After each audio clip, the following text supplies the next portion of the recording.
अस्सलाम वालेकुम व्यूअर्स, मैं हूं समीना पाशा। उम्मीद है आप लोग खैरियत से होंगे। व्यूअर्स, कुछ अहम खबरें और अपडेट्स लेकर इस व्लॉग में आपके सामने हाजिर है। जनाब, खबरें बड़ी इंपॉर्टेंट हैं क्योंकि आज यौम दिफा की तकरीब और जिसमें आर्मी चीफ का अहम खिताब, उसके बारे में बात करेंगे। फिर जैसे कि मैंने आपको बताया था कि इस्लामाबाद हाई कोर्ट ने भी एक अहम डिसीजन दिया है, इसके ऊपर भी बात करेंगे। नताशा दानिश केस पे बड़ी बात हो रही है सोशल मीडिया पर, इसके हवाले से भी जिक्र करेंगे। जो सुप्रीम कोर्ट से फैसला आया उससे इमरान खान साहब को रिलीफ तो मिलेगा, लेकिन उस रिलीफ को ख़त्म कैसे करना है इसके लिए हुकूमत ने भी अपनी तैयारी मुकम्मल कर ली है, तो इसके ऊपर भी बात करेंगे।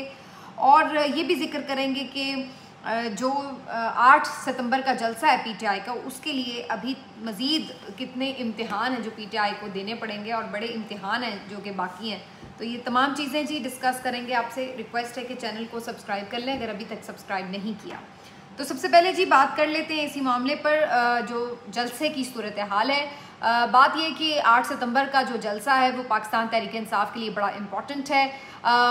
अक्सर लोग ये सवाल कर रहे हैं कि जी जलसा करने से क्या हो जाएगा, जलसा करके लोग अपने घरों को वापस आ जाएंगे, इमरान खान जेल में ही रहेंगे, तो फ़र्क क्या पड़ेगा। तो बात यह कि इमरान खान साहब इस मौके पर एक स्ट्रेंथ अपनी शो करना चाहते हैं, ये बताना चाहते हैं कि लोग कितनी बड़ी तादाद में उनके साथ हैं। और साथ ही इस जलसे के साथ ही जब ये लोग वापस अपने घरों को चले जाएंगे तो इमरान खान से बेसिकली एक खामोश मैसेज ये पहुंचा रहे हैं कि जनाब देखिए, अगर मैं जेल के अंदर हूँ और मैं एक कॉल पर इतने लोगों को निकाल सकता हूँ, तो आप इस बात का अंदाज़ा लगा लें कि अगर आप मामलात को आइन और क़ानून के मुताबिक नहीं चलाते तो उस सूरत में ये लोग जो आज मेरे कहने पर वापस भी चले गए हैं, तो अगर कल को ये लोग ना गए तो फिर क्या सूरत हाल होगी आपके लिए। तो ये एक आप कह लीजिए कि जिसको आप थोड़ा सा, वो कहते हैं ना कि आपको एक इंडिकेशन दे दी जाती है, एक हल्का फुल्का आपको झटका दे दिया जाता है, बता दिया जाता है कि आगे ये भी हो सकता है। जब तक लोग घरों में रहें किसी को नहीं मालूम कितनी बड़ी तादाद निकल सकती है, बाहर निकलना चाहती है, लेकिन एक जलसे के लिए जब लोग बाहर आएंगे और वो भी दारुल हुकूमत में जलसे के लिए बाहर आएंगे, तो जाहिर है एक पावर शो होगी इमरान खान साहब की। और इसीलिए इमरान खान साहब चाहते हैं कि ये बड़ी तादाद में लोग बाहर निकलें और अपना वर्डिक्ट दें कि वो क्या चाहते हैं। वो इस हुकूमत के ख़िलाफ़ हैं, वो इमरान खान के हिमायत में है और वो चाहते हैं कि जो 8 फरवरी का मैंडेट चोरी हुआ है उसको वापस होना चाहिए। तो ये एक सिग्नलिंग है, बेसिकली सिग्नल है हुकूमत वालों के लिए और उनके पीछे वालों के लिए भी, कि वो देख सकें कि पाकिस्तान की आवाम बड़ी तादाद में किधर खड़ी है। और यही वजह है कि पाकिस्तान तहरीक इंसाफ के वर्कर और मुख्तलिफ जो सोशल मीडिया एक्टिविस्ट वो इस वक्त बड़ी तादाद में लोगों को निकालना चाहते हैं, मोबिलाइज़ करना चाहते हैं। कुछ क़यादत के लोग भी बड़े सीरियस हैं, कुछ लोग हमेशा की तरह लेज़ी हैं और वो उस तरह से हमें एक्टिव नज़र नहीं आ रहे। लेकिन बहरहाल काफ़ी हद तक संजानी में पहले जो जलसा होना था उसके लिए इंतज़ामात शुरू कर दिए गए थे, लेकिन फिर आज के रोज़ अचानक से फिर कुछ गड़बड़ हुई और ये कहा गया कि जी संजानी में ये जलसा अब नहीं होगा, जिसके बाद फिर एक सरासीमगी सी फैल गई कि क्या जलसा फिर मुलतवी तो नहीं हो जाएगा। लेकिन बाद में ये खबर आई कि जी इंतज़ामिया के साथ बातचीत के बाद अली अमीन गंडापुर साहब ज़ाहिर एतमाद में थे इस मामले पर, और फिर जलसे की जो जगह है उसको तब्दील कर दिया गया और अब ये जलसा मवेशी मंडी में GT रोड के बिल्कुल साथ वहाँ पर किया जाएगा। तो ये बहुत ज़्यादा डिफरेंस नहीं है पुराने वेन्यू से, थोड़ा सा ही डिफरेंस है। आप समझ लें कि पहले सड़क के अगर इस तरफ हो रहा था तो अब सड़क के दूसरी तरफ हो रहा होगा, लेकिन अब जो है जलसा गाह तब्दील कर दिया गया है। अब बज़ाहिर तो ये ऐसा लग रहा है कि एक म्यूचुअल अंडरस्टैंडिंग के तहत ही ये हुआ है और पीटीआई ने भी इसके ऊपर कोई ख़ास ऑब्जेक्शन नहीं किया और पीटीआई इस मूड में भी नहीं है कि वो लड़े और बिला वजह अपनी एनर्जी ज़ाया करे। बज़ाहिर लग रहा है कि पीटीआई चाह रही है कि कोई मौका ना दे इस्लामाबाद इंतज़ामिया को कि जहाँ पर वो इनके ऊपर हल्ला बोल दें या NOC कैंसिल कर दें, क्योंकि पहले ही NOC 41 शराइत के साथ मिला है और इस्लामाबाद इंतज़ामिया बहाने की तलाश में होगी कि कोई एक भी अगर ख़िलाफ़ वर्जी हो NOC की शराइत की तो वो फौरी तौर पर ये जलसा मनसूख करने के लिए नोटिफिकेशन जारी कर दे। और इस सिलसिले में अब तो इन्होंने बाकायदा कानून साजी भी कर ली है कि जी अगर आपने बग़ैर इजाज़त के जलसा किया तो उस सूरत में आपको 3 साल कैद हो जाएगी। तो ये फिर लंबी कार्रवाई के लिए इन्होंने ऑलरेडी एक पेशबंदी कानून साजी भी कर ली है। तो इसलिए पीटीआई भी नहीं चाहती कि मुफ्त में इनको कोई ऐसा जवाब फराहम किया जाए, तो फ़िलहाल वो भी उनके साथ बिल्कुल एक ताउन करके चल रहे हैं। लेकिन ये एक अफसोसनाक बात थी कि अगरचे पीटीआई को कन्वे कर दिया गया और उन्होंने इसके ऊपर कोई एतराज़ भी नहीं किया कि ठीक है हम जलसा का तब्दील कर लेते हैं, लेकिन वो जो सामान वहाँ पर आया हुआ था उस सामान को शिफ्ट करने के लिए इंतज़ामिया की तरफ से बड़ी बड़ी गाड़ियाँ आ गई और पुलिस वाले आ गए और ज़बरदस्ती उन्होंने उठा के सामान जो था उन गाड़ियों में मुंतकिल किया और उन्हें दूसरी जगह पर ले जाने के लिए कोशिश शुरू कर दी। वहाँ पर उस वक्त पाकिस्तान तहरीक इंसाफ की बड़ी सीनियर लीडरशिप यानी उमर अयूब साहब मौजूद थे, असद कैसर साहब मौजूद थे, उमर डार साहब मौजूद थे, बाकी लोग भी। तो उन्होंने इसके ऊपर रेजिस्ट किया कि हम अपने सामान को खुद ही ट्रांसफ़र कर देंगे, आपसे बात हो गई है, हमें पता है जगह तब्दील हो चुकी है, अब हम वहाँ चले जाएंगे। लेकिन इसके बावजूद भी जो एरोगेंट रवैया था वहाँ पर पुलिस एहलकारों का वो बड़ा अफसोसनाक था। और ये वो चीज़ है जिसकी तरफ मैं बार बार निशानदेही करती हूँ कि सियासी नफ़रतों में बुनियादी तौर पर आप लोगों ने क्या किया है कि इदारों को तबाह कर दिया है। पंजाब पुलिस हो या इस्लामाबाद पुलिस हो, ख़ास तौर पर इन दोनों का रवैया अगर आप देखें तो ये अपने आप में फ़िरौन बने बैठे हैं।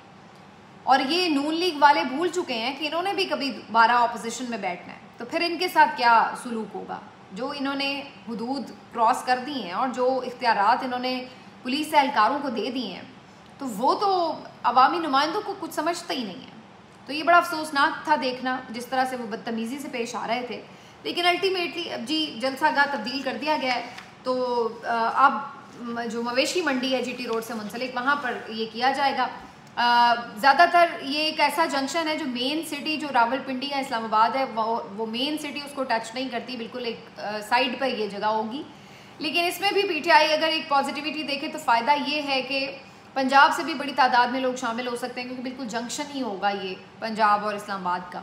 और इसी तरह केपी से भी काफ़िले जो है वहाँ पर आसानी से आ सकते हैं। तो कंटेनर्स वहाँ पे ज़रूर मंगवाए गए हैं। कुछ लोगों का ख्याल है कि ये जी सिर्फ इसलिए कि दूसरी जगहों पे ना चले जाएं लोग, इसलिए मंगवाए गए हैं। कुछ लोगों का ख्याल है जी ये टीएलपी के लिए मंगवाए गए हैं, कुछ कह रहे हैं। लेकिन बहरहाल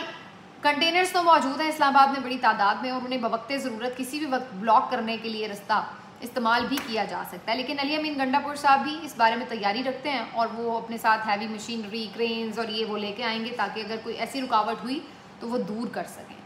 तो बहरहाल अब दिन बीच में सिर्फ एक ही रह गया है और ये दिन है इम्पॉर्टेंट कि कितना मोबिलाइज़ कर पाती है पीटीआई, क्योंकि जितना बड़ा ये जलसा होगा उतना बड़ा इसका इम्पैक्ट होगा और फिर इमरान खान साहब सही तौर पर इस पोजीशन में होंगे कि वो अपनी बात मनवा सकें। लेकिन अगर ये एक मुतासर कुन जलसा ना हुआ तो फिर उस सूरत में इमरान खान साहब की पोजीशन इस पर कमज़ोर पड़ेगी। लेकिन मैं ये भी आपको बता दूं कि मेरे अंदाजे के मुताबिक ये एक बहुत बड़ा जलसा होगा और यकीनी तौर पर बड़ी तादाद में लोग यहाँ पर आएंगे। कुछ तो इस वजह से कि जो लोग इमरान खान साहब के सियासी मौक़िफ़ की हिमायत रखते हैं वो ज़रूर आएंगे, जो वर्कर्स उनको रिहा करवाना चाहते हैं वो ज़रूर आएंगे, और कुछ वो लोग जो इस हुकूमत की बदइंतज़ामी, महंगाई, बैड गवर्नेंस से परेशान हैं वो भी उनके ख़िलाफ़ निकल कर आएंगे। तो मेरे ख्याल से ये एक बड़ा इज्तिमा होगा। बाकी इसकी कवरेज हम ज़ाहिर करते रहेंगे। उसके बाद आ जाते हैं जी इस्लामाबाद हाई कोर्ट से एक अहम फैसला जो आज आया। बेसिकली नईम हैदर पंजोता और फैसल चौधरी साहब ने ये एक अहम पिटिशन फाइल की थी जिसमें उन्होंने कहा था कि जी उनके वकला को अंदर नहीं जाने दिया जाता खान साहब के, और इसके ऊपर डिप्टी सुप्रिटेंडेंट जेल को जो जस्टिस साहब थे, जस्टिस एजाज इसहाक साहब, उन्होंने बुलवा रखा था आज के दिन। तो जस्टिस साहब ने डिप्टी सुप्रिटेंडेंट से इस मुतालिक बात की है और उन्होंने एक एफिडेविट भी उनसे लिया है और अब ये तय पाया है कि जो इमरान खान साहब के वकला हैं 9 वकला अंदर जाएंगे और कोई उन्हें नहीं रोकेगा, और उसके साथ वो असिस्टेंट भी अपने ले जा सकेंगे। और एक कमीशन, एक तरह से छोटा सा कमीशन 3 रुकनी तश्कील दे दिया है जज साहब ने, जो कि इस बात को इंश्योर करेगा कि जेल इंतज़ामिया इनके वकला के साथ ताउन कर रही है और कोई रुकावट नहीं डाल रही। गाड़ियाँ भी वो आगे तक ले जा सकेंगे, चेकिंग ज़रूर होगी बिल्कुल, लेकिन उसके बाद उनको जाने भी दिया जाएगा अंदर। और जज साहब ने इस बात पे भी जोर दिया है कि जी अगर ये एक ओपन ट्रायल है तो इसमें आप कोई रुकावट ना डालें। वकला अपने क्लाइंट के साथ बिल्कुल तन्हाई में भी बात कर सकते हैं, पुलिस एहलकार को वहाँ पे खड़े करने का कोई मकसद नहीं है, ये नहीं होना चाहिए। और जितनी इस्तदा इसमें की गई थी जस्टिस साहब ने उससे एग्री किया है और उन्होंने कहा है कि अगर इसमें कोई रुकावट डाली जाएगी तो कमीशन जो है वो मुझे रिपोर्ट आके करे, तो फिर मैं देखता हूँ कि ये कैसे मामला चलता है ऐसे, अदरवाइज़ फिर हम इसको शिफ्ट कर देंगे और अडियाला में फिर ये जेल ट्रायल हो ही नहीं सकेगा। तो ये तक उन्होंने इसमें वार्निंग दी है। साथ ही साथ एक मौके पर रिमार्क्स देते हुए उन्होंने कहा कि इतनी सिक्योरिटी आखिर क्यों चाहिए, क्या इमरान खान कोई दहशत गर्द है जिसके साथ आप लोग इस किस्म का सलूक कर रहे हैं। और फिर ये भी बात हुई कि जब नईम महेंद्र पंजोता साहब ने कहा कि जी हमारे साथ तो बड़ा बुरी तरह बिहेव किया जाता है और 1 साल से यही चल रहा है, तो उन्होंने कहा ये 1 साल से नहीं चल रहा, ये 70 सालों से हमारे साथ यही कुछ चल रहा है, तो मुल्क पूरा इसी तरीके से चल रहा है कि हमें मालूम नहीं है। तो जज साहब जो थे वो काफ़ी आज फ्रंट फुट पर नज़र आ रहे थे। तो बहरहाल इस सिलसिले में बड़ा रिलीफ मिला है जी PTI के वकला को, और फिर हमने देखा उसके बाद उन्हें जाने भी दिया गया है, तो ये फ़र्क तो बहरहाल पड़ा है। अब आ जाते हैं जी इस बात के ऊपर कि एक और जो अहम तकरीब थी आज 6 सितंबर के हवाले से, उसमें आर्मी चीफ ने खिताब किया। इससे पहले भी उन्होंने एक और जगह पे भी खिताब किया, उनके स्टेटमेंट्स भी चल रहे थे, और उन्होंने ये बात की कि रिवायती दहशतगर्दी से ज़्यादा डिजिटल दहशतगर्दी ख़तरनाक है। और एक उन्होंने जो बहुत इम्पॉर्टेंट बात की कि जो सियासी इख्तलाफ है, सियासी नुक्ता नज़र में इख्तलाफ को नफ़रत में नहीं ढलना चाहिए। ये 2 बातें बड़ी इंपॉर्टेंट हैं। जो जहाँ तक डिजिटल दहशतगर्दी की बात है, आपको पता है वो हमेशा इसका जिक्र भी करते हैं। तो बेसिकली बज़ाहिर वही चीज़ नज़र आती है कि जो एक नैरेटिव बिल्डिंग है उसमें कहीं ना कहीं लैक कर रही है ये हुकूमत भी, या जो भी इसके दिफाई इदारे हैं शायद वो भी, और उन्हें इस बात का एहसास है कि नैरेटिव बिल्डिंग में जो मुखालिफिन हैं वो ज़्यादा आगे नज़र आ रहे हैं, और इसी वजह से वो बार बार इसका जिक्र करते हैं। इसको काउंटर करना मुश्किल हो रहा है। हालांकि देखा जाए तो ये लोग क्या, इनके पास ना तोप हैं, ना बंदूकें हैं, ना कुछ है, लेकिन सवाल हैं, दलाइल हैं, और कुछ लोग तो ट्रोलिंग करते हैं, बदतमीज़ी भी करते हैं, वो भी ज़ाहिर है वो तो खैर काबिल मुज़म्मत है। बात दलाइल तक रहे, बात सवालात तक रहे तो एक अलग बात है, लेकिन बाज़ लोग उसकी हद क्रॉस करते हैं। लेकिन सवाल फिर वही है कि जो डिजिटल दहशतगर्द है उसके साथ निमटना कैसे है, वो एक बड़ा सवाल है जो इस वक्त सामने खड़ा है। लेकिन इसका जवाब हालांकि वो भी सामने ही है, लेकिन वो कोई शायद पढ़ना नहीं चाहता, उसको शायद समझना नहीं चाहता, और इसी वजह से एक उलझन है जो कि ख़त्म नहीं हो रही है। और जो दूसरी भी बात है कि इख्तलाफ को नफ़रत नहीं बदलना चाहिए उसमें, ये तो बात 100% ठीक है, इससे कौन अग्री नहीं करेगा। जाहिर है हर कोई समझता है कि एक जमहूरी माशरे में ज़ाहिर है हर किसी का अपना पॉइंट ऑफ व्यू हो सकता है। प्रॉब्लम कहाँ आता है कि जब हम ईगो अपनी ले आते हैं, ज़ाती मफादात इस हद तक ले आते हैं कि फिर उसमें कोई हद नहीं रहती है। जैसे कि अभी हमने देखा है कि PTI हो, उसके साथ किस तरह का सलूक किया गया, इमरान खान साहब के साथ, उनके लीडर्स के साथ, इंसानी हुकूक की जिस तरह से धज्जियाँ उड़ाई गई, जो सलूक हुआ, आईन और कानून को जैसे मुअत्तल किया गया, तो ये सब क्या था। और कहीं ना कहीं कभी ना कभी तारीख़ में इस तरह की चीज़ें पीपल्स पार्टी ने देखी, PMLN ने देखी, अब PTI देख रही है। तो ये हमने इस चीज़ को तो बहरहाल लिमिट करना है कहीं ना कहीं, कि ये जो हम बिल्कुल जिसको कहते हैं नफ़रत में अंधे हो जाते हैं, इंतकाम में अंधे हो जाते हैं, इसको तो करना ही पड़ेगा काबू। लेकिन ये फिर इदारे के लिए भी सोचने की बात है कि जब भी इस तरह की कोई सिचुएशन किसी पॉलिटिकल पार्टी के साथ आई है तो उसका इल्ज़ाम हमेशा उस वक्त की इस्टेब्लिशमेंट पर आया है, उस वक्त की जो सियासी मुखालिफ जमात है उसके ऊपर कम, और इस्टेब्लिशमेंट पे हमेशा ज़्यादा रहा है कि जी इस्टेब्लिशमेंट ने उनके साथ ये किया। चाहे वो आप देख लें कि जनरल ज़िया ने जो पीपल्स पार्टी के साथ किया हो, जनरल मुशर्रफ ने जो PMLN के साथ किया हो, या अब हमने जो देखा कि बाजवा साहब से जो सिलसिला शुरू हुआ जो PTI के साथ हुआ और फिर वो ऑनवर्ड्स जारी रहा। तो ये जो सारी सूरत हाल है ये ख़ुद इस बात की गमाज़ी करती है कि फिर कहाँ पे तजावुज़ होता रहा है। उसके बाद जी एक और जो अहम मामला जिस पे 6 सितंबर के हवाले से मैं बात करना चाह रही थी कि मुख्तलिफ़ चैनल्स ने जो आज 6 सितंबर के हवाले से वीडियोस चलाई, तो वो गुमान हो रहा था कि क्या 6 सितंबर मना रहे हैं या 9 मई मना रहे हैं, क्योंकि उसमें आपको तो यूनिटी का पैगाम देना चाहिए था 6 सितंबर के दिन कि हमने इकट्ठे होकर दुश्मन का मुकाबला किया और हम अपने दिफा के लिए सब यूनाइटेड हैं, तो मैसेज तो ये होना चाहिए था। लेकिन आज के दिन भी मैसेज क्या था कि जी PTI ने 9 मई किया, मतलब अच्छा खासा आप शोहदा को खराज अकीदत पेश कर रहे हैं, और करते करते अचानक ही बीच में वो वीडियोज़ आप चला दी जिसमें 9 मई के वाक़यात के हवाले से, और जिसपे सारा इल्ज़ाम PTI पर आप डाल दें कि जी इन्होंने शोहदा के मुजस्समों की तौहीन की और ये किया और वो किया। तो यानी आज के दिन भी ये PTI को सियासी मुखालफों को रगड़ा लगाने से बाज नहीं आए, बजाय इसके कि आज के दिन आप एक यूनिटी का मैसेज दें कि जहाँ मुल्क के दिफा की बात आती है सब एक हैं, वहाँ पर भी आज सियासत की गई और नेशनल चैनल्स पर इसी किस्म का ये नैरेटिव उठाया गया जो कि हम पीछे तकरीबन कंटिन्यूसली देख रहे हैं कि ये चल रहा है मामला।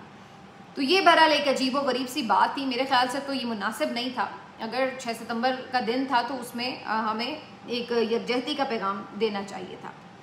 अब आ जाते हैं जी कि जो नैब तरमीम का मामला हुआ है उसके ऊपर क्या इमरान खान साहब के केसेस ख़त्म हो जाएंगे। बज़ाहिर यही लग रहा है कि नैब के तो इख्तियार से वो निकल जाएंगे मामले,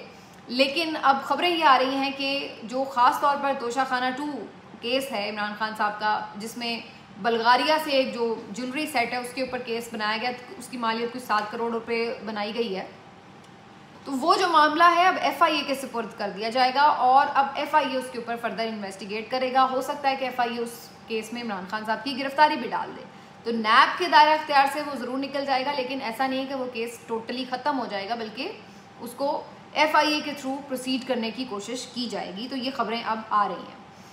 बहरहाल केस में अगर ये नैब के तहत चलाएं या FIA के तहत चलाएं, अगर उसमें कुछ होगा तो फिर ही सज़ा होगी। अगर वो बाकी केसेस की तरह आपने बोगस केस ही बनाना है तो फिर उसमें सज़ा तो नहीं होती, भले वो आप किसी भी इदारे के तहत चलवाएं। और अभी तक तो हमने यही देखा है कि उसमें कोई ख़ास ऐसा नज़र नहीं आ रहा सब्सटेंस जिससे आप ये कहें। और सबसे पहली चीज़ तो ये कि जब आप एक उसूल तय कर देते हैं कि जी एक जुर्म के ऊपर एक ही दफ़ा सज़ा हो सकती है, तो जब तोशाखाना में ऑलरेडी आपने सज़ा दे दी तो उसके बाद आप तोशाखाना के हर तोहफे पे अलग सज़ा तो नहीं देंगे। तो ये इस बुनियाद के ऊपर भी केस काफ़ी वीक ही है, चाहे आप उसको FIA के थ्रू चलाएं, चाहे आप उसको नैब के थ्रू चलाएं। तो बहरहाल ये अभी हुकूमत जो है अपने मामलात के तौर पर पूरा एक ज़ोर और अभी लगाएगी और अगले हफ्ते इसमें आप देखेंगे काफ़ी चीज़ें होती हुई भी कि जब एक तरफ उन्हें धचका लगता है तो दूसरी तरफ वो फिर पलट के वार भी करते हैं। तो अभी उनके कुछ वार बाकी हैं जो वो चलाएंगे करेंगे, लेकिन बहरहाल जैसे अभी तक हम देख रहे हैं कि चीज़ें कुछ उनकी कामयाब हो भी जाती हैं, लेकिन कुछ अल्टीमेटली इधर से प्रिवेल करता है मामला, तो ऐसा भी है। तो अभी फाइट जो है वो हमें इसी तरह जारी और सारी नज़र आ रही है। आखिर में जी बात कर लेते हैं जो नताशा दियत केस है, इसके ऊपर मैं इसको दियत इसलिए कह रही हूँ क्योंकि मामला यही आया है आखिरी इत्तलात तक कि जी नताशा दानिश जो कि एक अमीरजादी जिसने बाप बेटी को मोटरसाइकिल पर जाते हुए नशे की हालत में कुचल दिया, जाने चली गई उनकी, उसके बाद उन्हें अरेस्ट किया गया। पता ये चला कि उनकी जेल भी कोई जेल है जहाँ पे उन्हें हर तरह की सहूलियात भी मैसर रहीं, सारा कुछ हमने ये देखा। और फिर हमने उसका एरोगेंस भी देखा कि जहाँ वो उंगली के इशारे से सबको बताती फिर रही थी कि जी मेरा बाप तो बहुत बड़ी चीज़ है और मेरे लिए तो कोई मसला ही नहीं है इस सारे क्राइसिस से निकलना। तो ये सब हम देख रहे थे और उसके बाद आज ही खबर हमारे सामने आई कि जी जो वरसा हैं उस फैमिली के, उन्होंने माफ़ कर दिया है और अल्लाह की रज़ा के लिए उन्होंने नताशा दानिश के ऊपर से ही मुकदमा ख़त्म कर दिया है और उसे माफ़ कर दिया है। कुछ लोगों ने इसके ऊपर ये खबरें दी हैं कि कोई करीबन 5-5.5 करोड़ रुपए की दियत की रकम अदा की गई है, जिसके बाद इनके ऊपर ये सुलहनामा हो गया है। तो इसके ऊपर मीडिया के बहुत से दोस्त नाराज़ भी हो रहे थे, अपना अपना पॉइंट ऑफ व्यू दे रहे थे। कुछ लोगों का ख्याल था कि देखिए हमारे मुल्क में जो ताकतवर है उसको कोई कानून के नीचे नहीं ला सकता, और अगर आपके पास बहुत से पैसे हैं तो आपको ये हक भी मिल जाता है कि आप किसी को भी कुचल दें, मार दें। और हमने पहले भी बहुत सारे केसेस में ऐसा देखा है कि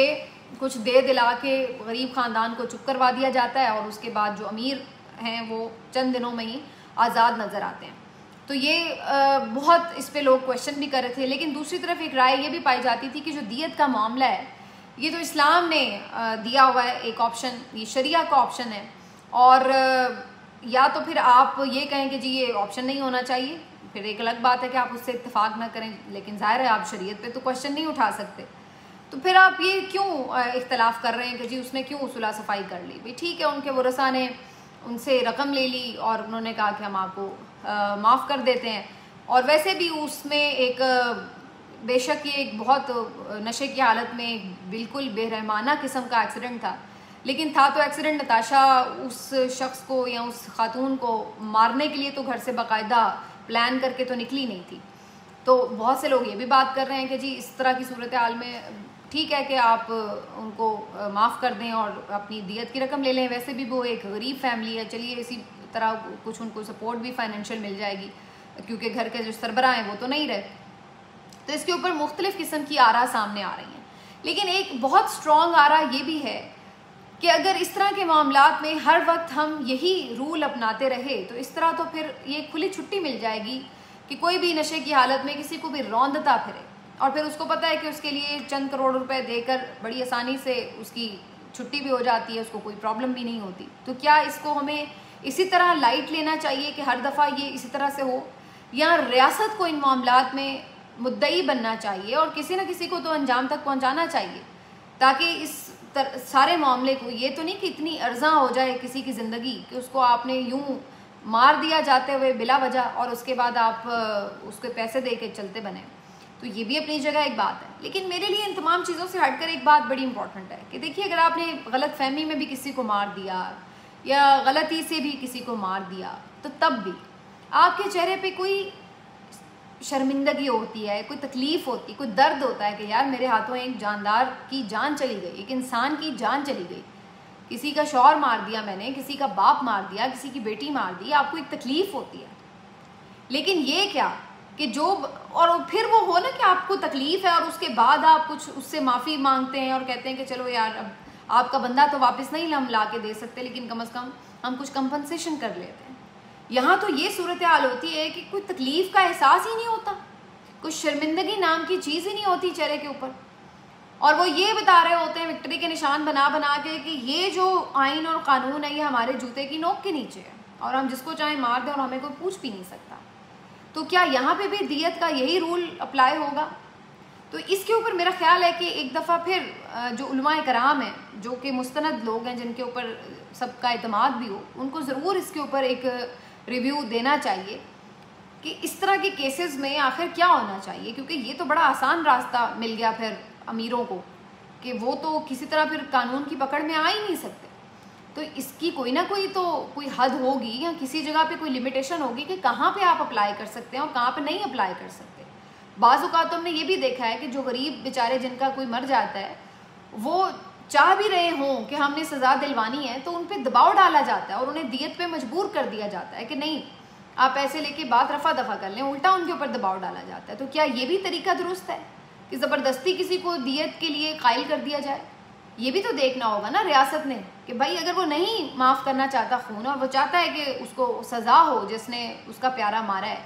तो उसको क्यों कर मजबूर किया जा सके। लेकिन हमने तो ये भी देखा है अपने आंखों के सामने।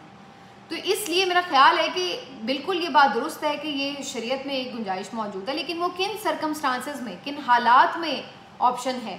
उसको भी देखना होगा और उसको फिर आज के दौर में किस तरह से हम इम्प्लीमेंट कर सकते हैं, उसकी तशरीह क्या होगी, उसके लिए मेरा ख्याल है उलमाए कराम को एक वाज़ेह हिकमत अमली के साथ सामने आना चाहिए। मिलते हैं आपसे अगले वीलॉग में, अपना ख्याल रखिए। अल्लाह।